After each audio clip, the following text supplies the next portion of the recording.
Hakin jam dong so men na jong na chir ya pay hano pay en buman kas ne na chat tam ya bu pay en jan re pay j ana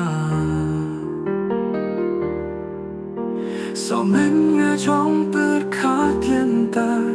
na chir ya pay hano pay en ong ias ni a ten na da pay ta wasa le no bon ta pisni Hawe ana liang chi sen per khat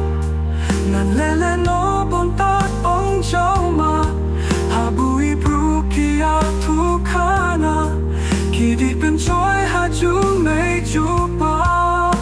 song men na chong per khat len ta na chưa ya pay ha no pay en ong ias ni a ten na da pay ta wasa le no bon ta pisni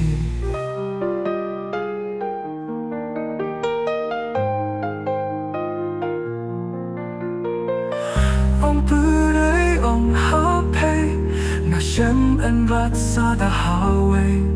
ai bru ku de ki pen choi ya tu khana ka pen snya rem pen snya jo hana song den na chong na cho mat ong purei ha pay nga ong kan ra ta du play men kan ya ata hano ka hopa nong chi cha